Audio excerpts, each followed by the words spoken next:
reminder of a game. You know, I don't think, I thought we were creating some really good looks on the offensive end. You know, it's hard. Teskey sits right in the middle of the lane, he never moves. And he's huge, but I thought we got from some of our better pull-up players, guys like Jordan, Ryan, Darius, I thought we got some looks that, quite honestly, we'd take. Steve sort of broke the ice, hit a couple of face-ups, and that helped. But I think the story of the game was just our defensive effort from the beginning of the game all the way through. We probably played 38 and a half minutes of as good of defense as we could play, outside maybe the first minute to start the second half. We beat a really good team. I'm sure they're a little bit tired.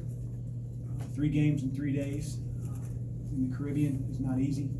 And, you know, so we feel very fortunate. You know, we move on to an ACC opponent on Friday night. We have a quick turnaround, don't have an off day. And so we can't feel like we've been crowned at all. It's a long season. We got to grow from this. Those are the questions. We'll get microphones to you. Big night from Jordan Moore. He looked excited. What was his impact? Well, I love seeing, you know, how he rebounded the ball on both ends of the floor. To have 3 guys in double figures. I mean, I'm used to Dwayne, Steve. I'm used to this year as well. Sometimes there's not a lot of enough rebounds to go around, but you know, we played such good defense and they missed a ton of shots, and we didn't give them, for the most part, a lot of second opportunities, except for a couple of big kids around the rim. It's hard to keep off sometimes. But you know, Jordan, I mean, he's a talented guy. I thought he played on both ends of the floor. To only have 1 turnover, have the ball in his hands a lot. He missed some shots he normally makes, but he also sealed the deal on a couple on and one. But I come to expect that. Did you think this was Steve's best defensive game of the year? It had to be. It had to be, and it's not so much on his guy as it is just trying to, you know, help our on-ball defender with those thousands of ball screens they set. And I felt like Xavier was slipping all over the place, losing his dribble a little bit.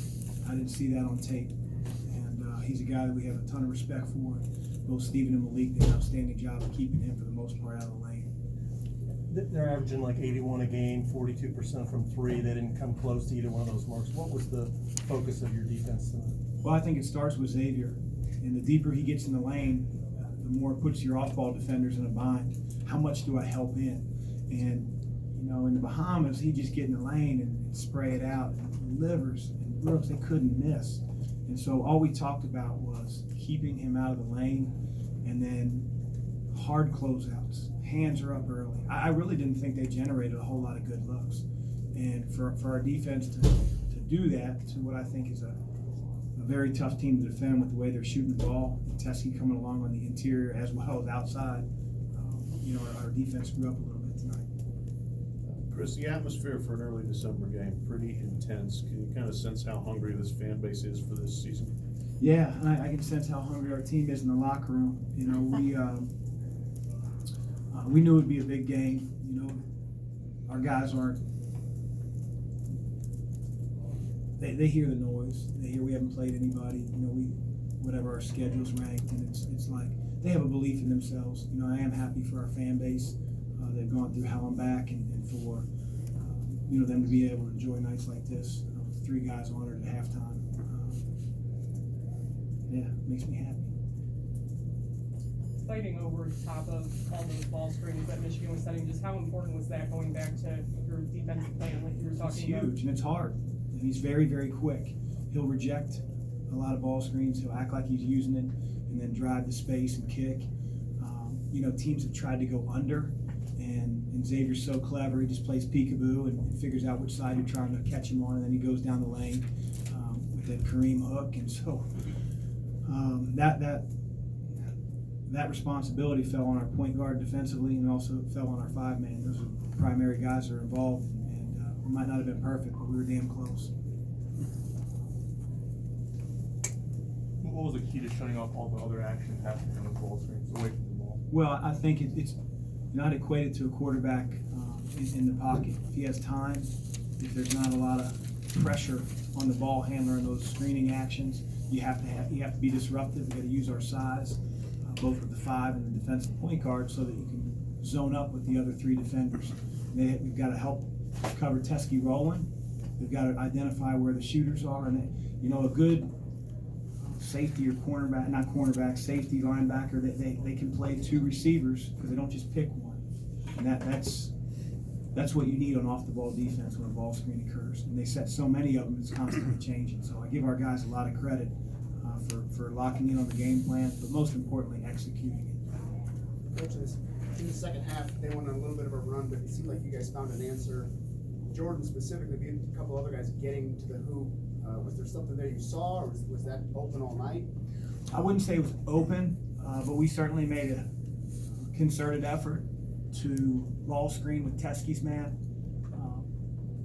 We do it one way, they do it the other. Teskey is, when we set a ball screen with our 5, he's 10 feet off.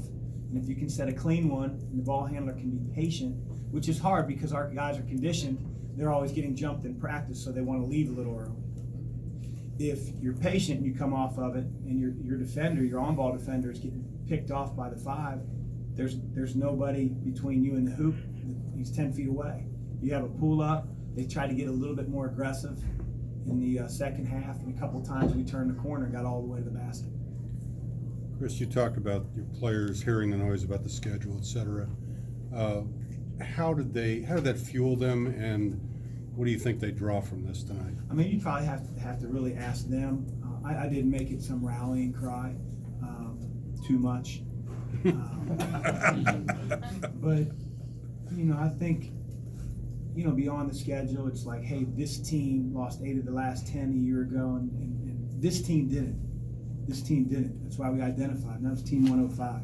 Their time is up. Kristen Cunningham's no longer here. And these group of guys have worked really hard, and they want to put their mark on this season.